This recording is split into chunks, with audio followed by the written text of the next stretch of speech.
Good morning and happy Saturday in the seaport of Aqaba. So it's about 7 a.m. Ali doesn't want to leave the hotel until about 10, so I thought I'd come for a walk back down by the Corniche. And if you can see behind me, you've got the Israeli city of Alash, that white buildings over there. You can see a lot clearer this morning. If we go a little further down this way, those cliff tops, those cliffs over there behind me is actually Egypt. So you can see it a lot clearer today. Everybody's started down here early because it's still a day off. Saturday and Sunday are the weekend here. Friday and Saturday are the weekend here because Friday's the holy day. So people have actually come from probably Amman for a weekend by the beach. So I'll keep exploring. The castle's supposed to be open at about 8 o'clock, so hopefully I'll get in there. So it's a very beautiful 16 degrees this morning, and I think I'm the only one that isn't wearing a full covering. But there's kids out in the water already enjoying the water, and the sunshine is going to get pretty hot over the day. So I'll continue walking up the beach till I get to the castle and just experience the locals at their doing what they do best on the weekend. One of the suggestions that Talal had when he knew that I was coming here, that I should go on a glass bottom boat that takes you out into the Red Sea and you can actually see the aquatic life. But just through situation and circumstance, we just haven't had enough time to be able to do it, and we're going to head off to Wadi Rum today. So another phrase that I've been putting into my vocabulary is, I'll put that on the list till next time, because you just don't know what's going to happen. Some of the boats look a little bit more seaworthy than others, but that just adds to the adventure and the flavour of the whole experience. So maybe the title of today is, I'll put that on the list for next time.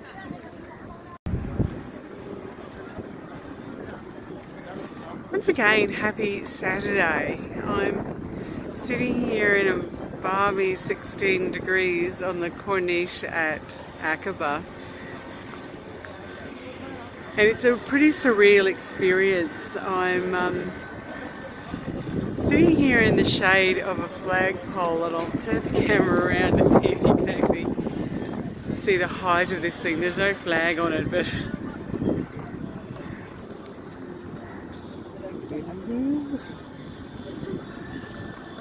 not sure if you can see the man near the base of it, just to give you that representation of how massive that structure is.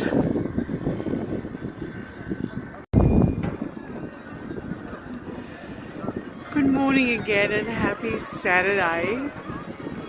I'm sitting here in a balmy 16 degrees on the Corniche at Aqaba.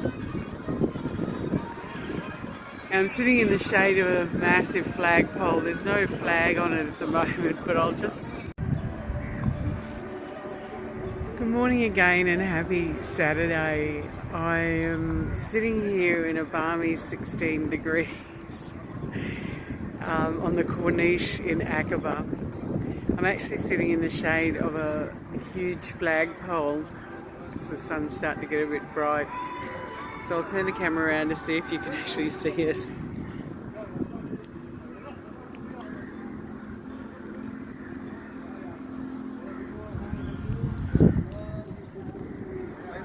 So I'm just sitting here waiting for the museum to open, the Aqaba Castle, the Memlak Fort, and there's also an archaeological museum in that space as well. So I'm wondering if my Jordan pass will get me into that for free or whether I'll need to pay a little bit extra. So I'm sitting here in front of the glass bottom boats. It's a surreal experience. I'm actually sitting here also waiting for my friend from Iran to call.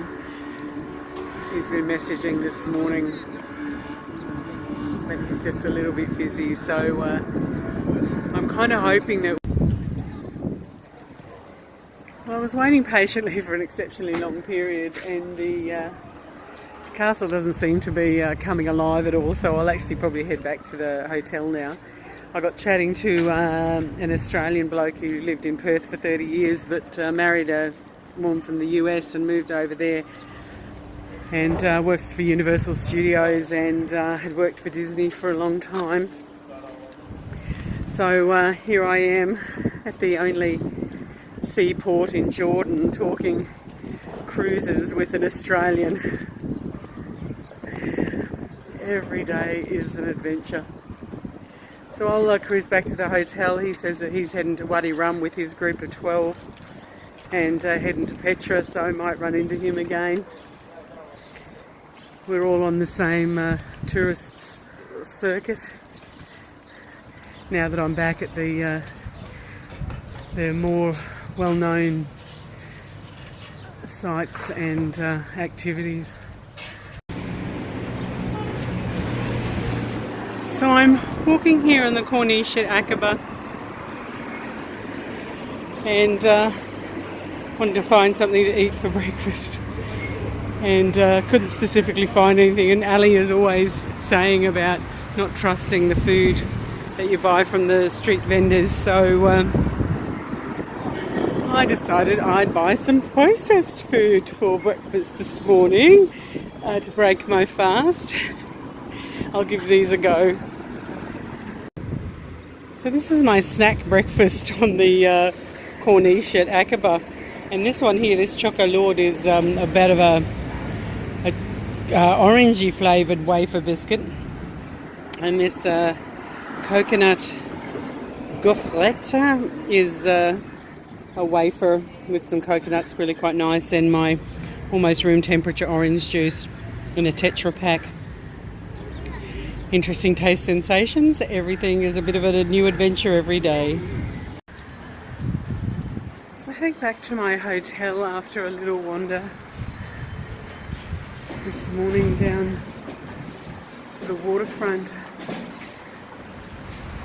And it's one of those situations where I wouldn't know that there was a hotel here. Good morning. How are you? Very well, thank you. Welcome to see my shop. Thank you, I appreciate that. You would not know that there was a hotel here. So on the lower level there's shops and tourist activities. On the upper level or the middle level there's this hotel, which is called The Weekend. And then there's other businesses higher up, different activities like the dive shop and those type of things. So I suspect it's on one that I'm going. If I wasn't with a local, I'd be exceptionally lost and nervous, and I wouldn't have gone to half of the souk yesterday. So I wouldn't have had that experience of buying the wallet. Well, it wasn't on that floor. Let's try the next one. And having the experience of buying a shirt. Let's try the next level. I should pay attention next time. This is looking a little bit more familiar. The signage to the hotel, the signage to a Hajj to Mecca, and I'll cruise and I'll grab my key.